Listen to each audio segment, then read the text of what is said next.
Existe um tipo de silêncio que não é só a ausência de som, é a ausência de movimento, de vida, de pensamento. É um silêncio absoluto. E ele está aqui mesmo, na Terra. Em algumas regiões do planeta, o ar parece pesado demais para respirar. E isso não é só imaginação. Pesquisadores já mediram alterações reais na densidade do ar em certos desertos extremos. E o deserto do Atacama, no Chile, é o mais famoso deles.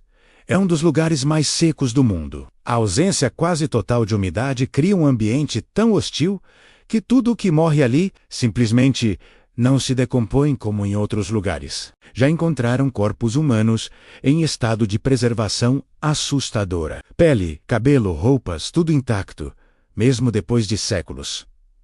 Mas o detalhe mais perturbador não é o estado dos corpos, é que alguns deles não tinham sinais claros de trauma. Nenhuma fratura, nenhuma ferida, nenhuma doença evidente. Eles simplesmente pararam. Os médicos deram vários nomes oficiais para isso. Mas entre eles, usaram um termo diferente.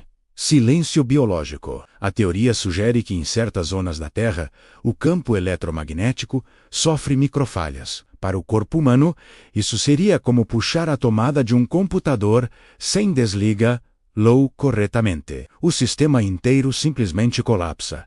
Sem dor, sem aviso. Sem luta. E o mais bizarro, há registros de animais encontrados nas mesmas regiões, mortos exatamente da mesma forma, em posições naturais, como se tivessem caído no meio de um passo. Mas o Atacama não é o único lugar. Na Rússia, existe um dos pontos mais radioativos já registrados, o Lago Karachay. Durante o período mais tenso da Guerra Fria, toneladas de lixo nuclear foram despejadas ali. Por décadas, o governo manteve o local em segredo absoluto. Ele não aparecia em mapas oficiais, não era mencionado em livros, não existia para o mundo. A população das vilas próximas começou a relatar coisas estranhas, uma sensação de peso extremo na cabeça. Zumbidos persistentes nos ouvidos, sonhos vívidos demais, pesadelos com figuras sem rosto. Algumas pessoas simplesmente iam até o lago e nunca mais voltavam. Quando corpos eram encontrados, algo chamava a atenção. As expressões faciais, olhos abertos, músculos tensionados, rostos congelados em pânico, como se tivessem visto algo além do que a mente humana pode processar. Mas nem o deserto, nem o lago, são o que mais assusta. O oceano é.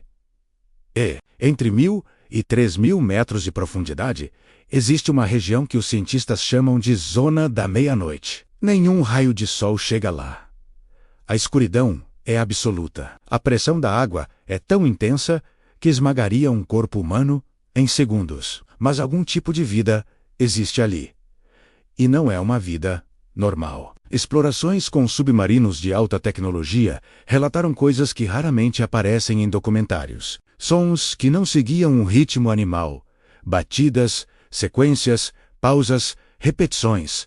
Quase como comunicação. Em 1997, sensores submarinos captaram um som que ficou conhecido como The Bloop. A explicação oficial foi que era o som de gelo se quebrando, mas a escala daquele som era absurda. Era mais alto do que qualquer animal já registrado na Terra, mais potente do que dezenas de baleias azuis juntas. E o ponto de origem era uma área do oceano que nunca foi verdadeiramente explorada.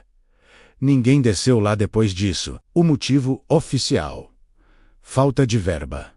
Mas talvez o motivo real fosse medo. E então existem os lugares que não constam em documentos, as chamadas zonas mortas da percepção, locais onde bússolas giram sem controle, onde relógios param, onde baterias de equipamentos descarregam em minutos, e onde pessoas relatam sensações quase idênticas.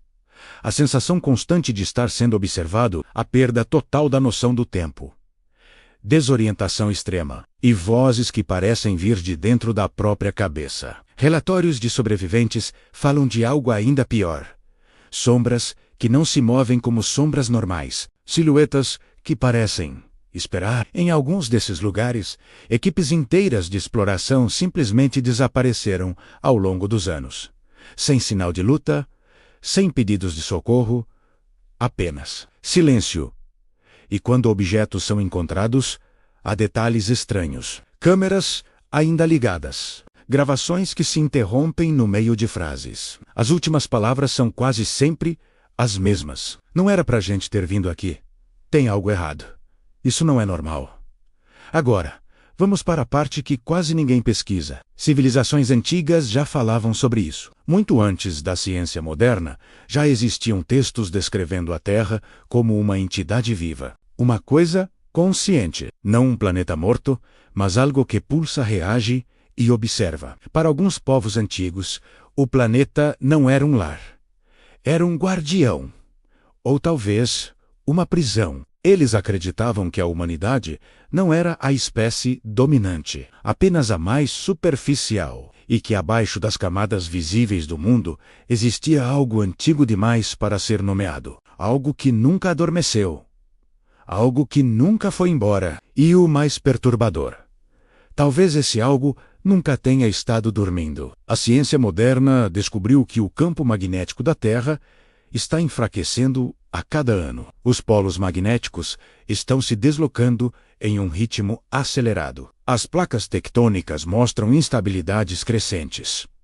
O planeta está mudando. E o planeta nunca muda sem consequências. Talvez o verdadeiro terror não seja um meteoro vindo do espaço, nem uma invasão alienígena, nem o fim do mundo como imaginamos nos filmes. Talvez o verdadeiro terror seja algo muito mais simples e muito mais próximo. A ideia de que nunca estivemos sozinhos no espaço, mas aqui mesmo, embaixo dos nossos pés, e talvez, em algum momento, a Terra não vá nos destruir. Ela só vai parar de nos proteger, porque talvez ela nunca tenha sido nossa casa.